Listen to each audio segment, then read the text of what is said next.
So hello friends, ये है मेरा पहला व्लॉग और मैं जा रहा हूँ अपने खेत पर। देखिए, मैं अपने खेत का व्यू दिखाता हूँ। बहुत स्ट्रगल से हमें हमारे खेत पर जाना पड़ता है। ये मेरा पहला व्लॉग है, इसलिए मुझे ज़्यादा बोलना भी नहीं आता है। सो धीरे धीरे मैं सीख जाऊँगा, पर अभी आप लोग सपोर्ट बनाए रखना। तो ये हमारे खेत के आसपास की सारी सोयाबीन की फसल है और बारिश बहुत ज़्यादा हुई थी। अभी सारा रोड ख़राब हो चुका है। मुझे बोलना नहीं आ रहा है, मैं क्या बोलूं, मुझे कुछ समझ भी नहीं आ रहा है। पर अभी हवा भी बहुत तेज़ चल रही है, बारिश होने जैसा मौसम है। आप देख ही सकते हैं कितना बेकार रास्ता है हमारे खेत पर जाने का।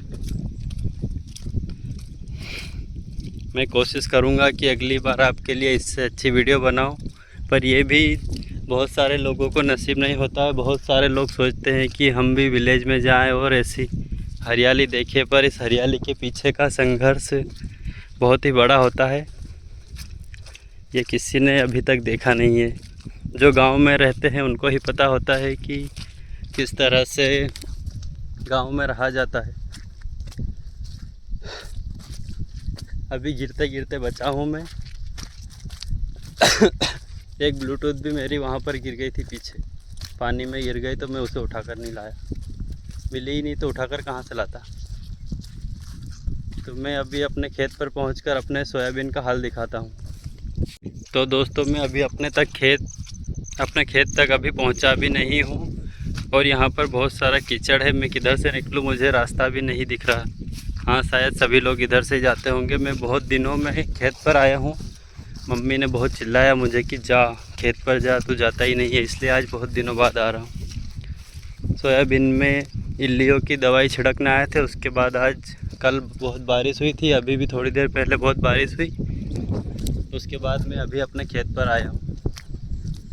बारिश भी होने वाली है, बादलों से बहुत ज़्यादा आवाज़ आ रही है। तो मैं अपने खेत पर जाने के बाद आपको दिखाता हूँ कि हमारी सोयाबीन की फसल कैसी है। तो दोस्तों, मैं आ चुका हूँ अपने खेत तक और यहाँ देखो, आगे जाने का रास्ता भी नहीं दिख रहा है।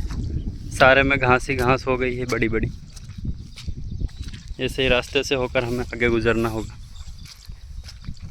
फिल्मों में दिखाते हैं उससे भी बेकार रास्ता है ये तो आप सोच सकते हैं कि कैसे फसल आएगी और किस तरह से हम काटेंगे यहाँ पर और कैसे घर ले जाएंगे। ना तो यहाँ पर कोई ट्रैक्टर आ सकता है, ना कुछ दूसरा वाहन ला सकते हैं। सभी चीज़ें हमें सिर से उठाकर ही ले जानी पड़ेगी। आगे तो रास्ता भी नहीं दिख रहा है, ऐसे ही घास में हमें आगे निकलना पड़ेगा। मेरे घर से 2-2.5 किलोमीटर दूर खेत है और जब से मैं पैदल ही चल रहा हूँ। पैदल चलने में कोई दिक्कत नहीं है, पैदल हम कितना भी चल सकते हैं, पर ऐसे रास्ते में कैसे चलेंगे। आगे तो कुछ दिखाई भी नहीं दे रहा है मुझे कि कहाँ रोड है, कहाँ पानी भरा है। और ये हमारा खेत है जो अभी मैं अंदर जाकर आपको दिखाता हूँ। बहुत ही ज़्यादा घास, आप देख ही सकते हो मेरे पीछे का व्यू कैसा है। सामने के खेत वाले की फसल में घास ही घास हो गई है, कुछ सोयाबीन ही नहीं दिखाई दे रहा। और ये है अपने खेत के सोयाबीन जो इल्लियों ने सब छेद ही छेद कर दिए। इसमें सोयाबीन आ रहे हैं। अभी भी खेत में पानी भरा हुआ है। ये सारी हमारी सोयाबीन की फसल है, जितनी भी दिख रही है पास।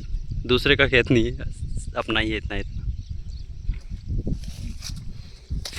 तो मैं कोशिश करूँगा कि आपको अगले व्लॉग में बहुत अच्छा रिस्पॉन्स दूँ अपना, और आप लोग भी पूरी वीडियो देखें और मेरी थोड़ी सी हेल्प करें और चैनल को सब्सक्राइब और लाइक ज़रूर करते जाएं।